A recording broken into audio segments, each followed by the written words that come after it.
जब सरकार की तरफ से खुद राजनाथ सिंह, जेपी नड्डा ने यह कह दिया कि चर्चा के लिए तैयार हैं, उसके लिए समय भी सुनिश्चित कर लिया गया, तो कांग्रेस की तरफ से हुए हंगामे, विपक्ष की तरफ से हुए हंगामे और तमाम वो आरोप जो सरकार पर लगाए गए, उसको सरकार कैसे देखती है?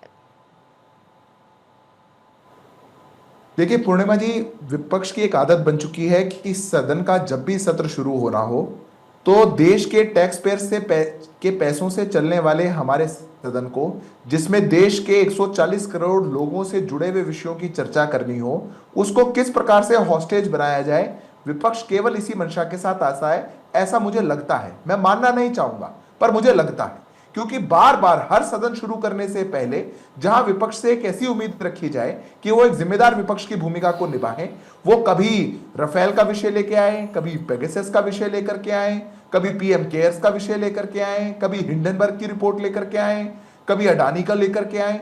हर सदन से पहले एक ही मोडस ऑपरेंडी, एक ही प्रकार के बयान, एक ही प्रकार के नेताओं का चाल चरित्र और चेहरा, यह कैसे संभव है? आज जब सरकार ने कह दिया कि ऑपरेशन सिंदूर के ऊपर बिल्कुल सदन के अंदर चर्चा होगी, लंबी चर्चा होगी, गहन चर्चा होगी, लोकसभा में भी होगी और राज्यसभा में भी होगी, और इसका फैसला वो बिजनेस एडवाइजरी काउंसिल को लेना है, तो मुझे समझ नहीं आता कि संसद को फिर से हॉस्टेज बनाने का विपक्ष क्यों सोचेगा।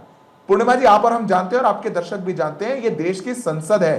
हो सकता है राहुल गांधी को लगता हो कि ये 10 जनपद है, हो सकता है उनको लगता हो कि ये मेरा घर है, मेरा दफ्तर है, कांग्रेस पार्टी का दफ्तर है, पर यह किसी की जागीर नहीं है। देश की संसद नियमों से चलती है और नियमों से चलने वाली संसद को हॉस्टेज बना लेना, यह कहां का तरीका हुआ?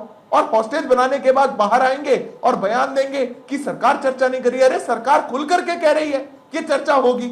1 महीने चल रहा है ये सदन, 1 महीने के अंदर जितने घंटे जिस बिल के लिए तय किए जाएंगे, जिस चर्चा के लिए तय किए जाएंगे, उतनी चर्चा होनी है। पर जब विपक्ष की आदत बन चुकी हो कि चर्चा से भागेंगे, चर्चा नहीं होने देंगे, अगर चर्चा हो भी जाए तो उसमें कुछ लकूना निकालेंगे, वो पूरा हो जाए तो वॉकआउट कर जाएंगे, तो मुझे लगता नहीं है कि लोकतंत्र के लिए एक स्वस्थ स्थिति है। पर विपक्ष को अपने अंदर मन में झांकना चाहिए और अपनी अंतरात्मा से पूछना चाहिए, क्या देश के साथ जिस प्रकार का न्याय विपक्ष कर रहा है, यह देश के लिए ठीक है या नहीं है? यह जिम्मेदार विपक्ष की छवि नहीं है जो विपक्ष आज कर रहा है। ठीक है प्रियंका जी, क्या विपक्ष गैर जिम्मेदाराना रवैया अपनाए हुए है? अगर राजनाथ सिंह की तरफ से, जेपी नड्डा की तरफ से कह दिया गया कि हम चर्चा के लिए तैयार हैं, तो फिर कांग्रेस की तरफ से ये आरोप प्रत्यारोप क्यों चल रहे हैं? या फिर कांग्रेस एक नैरेटिव बैटल लड़ रही है? पूर्णिमा जी, ये पहली बार तो संसद चल नहीं रही है। संसद तो पहले भी चलती थी, 2014 के पहले भी संसद चलती थी, पर तब तो ये बड़ा अच्छा लगता था करते हुए, लेकिन अब बुरा लग रहा है क्योंकि सवालों को जवाब नहीं दे रहे। अरे भाई 100 दिन हो गए, हम तो लगातार कहते रहे कि आप स्पेशल सत्र बुला लीजिए, आपने नहीं बुलाया, आपने कहा नहीं इंतजार करिए। आज पहला दिन था, आपने आदरणीय राहुल गांधी जी जो एलओपी हैं उनको बोलने नहीं दिया। अरे बोलने नहीं देने की वजह क्या है आप ये बता दी। चर्चा होगी, चर्चा होगी, चर्चा होगी। अरे कौन सी चर्चा होगी, कब होगी, कहाँ होगी, बताइए तो सही। आप लोग सिर्फ चर्चा नहीं चाहते हैं, प्रेस कॉन्फ्रेंस कर दे, मन की बात बता दे लोगों को और चले जाए यहाँ से। सवालों के जवाब कौन देगा? कौन बताएगा कि ये जो पहलगांव में हमला हुआ था उसमें जो हमारे बेकसूर 26 लोग मारे गए, उनकी जिम्मेदार हैं जो आतंकवादी, वो कहाँ है? क्यों नहीं अभी तक पकड़े गए? क्यों नहीं उनको अरेस्ट किया गया? ये कौन जवाब देगा?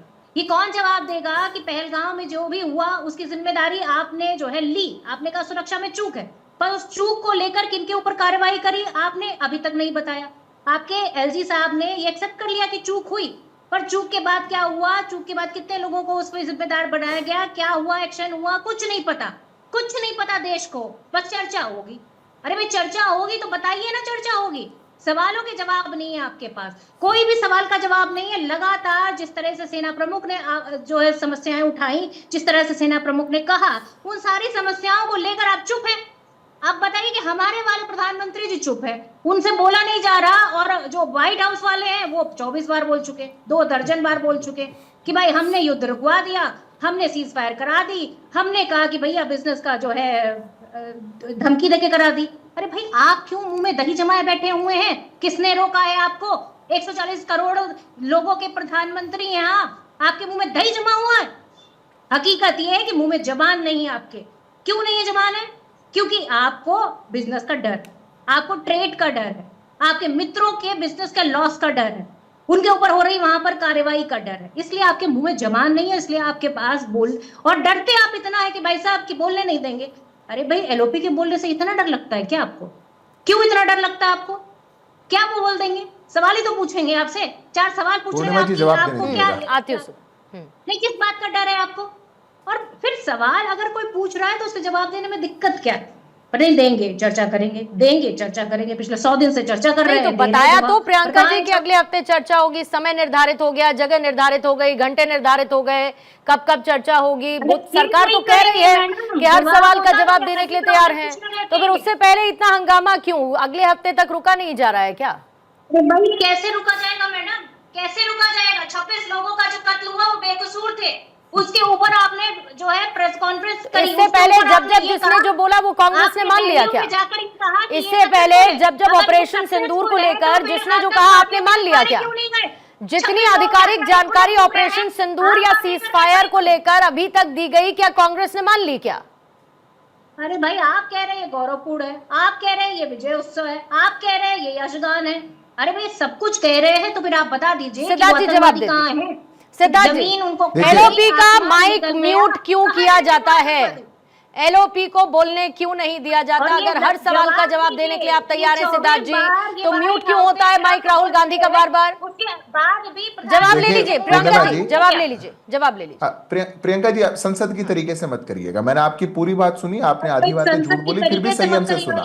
अब आप यहाँ विपक्ष जैसे वहां नहीं सुनना चाहते हैं, जवाब ले लीजिए। प्रियंका जी जवाब ले लीजिए, खुद थोड़े तरीके सीख लीजिए भाई साहब। प्रियंका जी जवाब ले लीजिए, जवाब ले। अब मैं उत्तर दे रहा हूं। हाँ, पहली बात तो मेरा आग्रह ये है कि आपके दर्शकों को भी ये बात जाननी चाहिए, देश की संसद में क्या चर्चा कितनी देर होगी ये सरकार तय नहीं करती।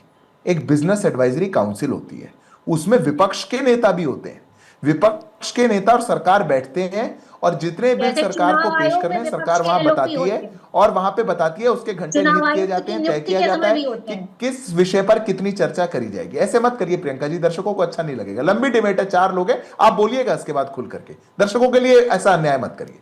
दूसरी बात, अब बिजनेस एडवाइजरी काउंसिल में बैठना है, विपक्ष को बैठ करके बताना है, वो काम भी कहे कि नहीं वो हम नहीं करना चाहते, वो तो सरकार चर्चा नहीं करना चाहती, सरकार चर्चा नहीं करेगी, जवाब नहीं देना चाह रहे, हम तो इतने प्रश्न पूछ रहे हैं, जवाब नहीं है इसलिए चर्चा नहीं कर पा रहे। ये देश चलाने का तरीका नहीं है। मैं फिर दोहराता हूं, संसद किसी की जागीर नहीं है, ये कांग्रेस पार्टी को समझना चाहिए, पहली बात। दूसरी बात, जो दूसरी बात सुनिए ना प्रियंका जी, आप अन्याय मत करिए दर्शकों के साथ। प्रियंका जी अगर पूर्णिमा जी, ये तरीका नहीं है डिबेट करने का। प्रियंका जी, लोहे के चने चबा रहे हैं लोग। प्रियंका जी अगर आपका सवाल पूछने का अधिकार है और जिस तरीके से सवाल आप पूछना चाहें उसकी आपको आजादी है, तो उनको अपने हिसाब से जवाब देने का भी तो मौका दीजिए। फिर जवाब आप सुनेंगी नहीं, कहेंगे कि जवाब दिया नहीं, जवाब आप सुनेंगी नहीं, फिर आप कहेंगे कि जवाब दिया नहीं, तो सुनने वाले को तो ये समझ में आएगा ना कि आप जवाब सुनना नहीं चाहती हैं या वो जवाब देना नहीं चाहते हैं। प्रियंका जी आप शब्द नहीं तय करेंगी ना किसी के, मैम, जैसे आपके शब्द कोई तय नहीं करता। आपके शब्द किसी ने तय किए क्या? आपके शब्द किसी ने प्रियंका जी तय किए क्या? नहीं किए ना, नहीं किए ना। तो उनकी पार्टी के प्रवक्ता है, उनको अपनी बात कहने दीजिए जैसे वो करना चाहते हैं। प्रियंका जी जवाब सुन लीजिए। Priyanka ji let's not waste time ना। सत्ता कैसे चलाई प्रियंका जाती जी है? समय बर्बाद नहीं करते हैं ना, आवाज को म्यूट करना पड़ेगा, मेरे को अपना समय पॉइंट पूरा बर्बाद करना है। नहीं करते हैं ना, संसद का समय बर्बाद होता है, बहुत अच्छा लगता है आप लोगों को। कम से कम डिबेट का समय तो बर्बाद मत करिए, कम से कम डिबेट का समय बर्बाद मत करिए। प्रियंका जी बार बार दोहरा रही हूँ, बार बार वही बात दोहराऊंगी मैं। 25 बार बोलना पड़ेगा, 25 बार बोलूंगी, शायद एक बार में आपको समझ में आ जाए। Priyanka ji please please please ma'am.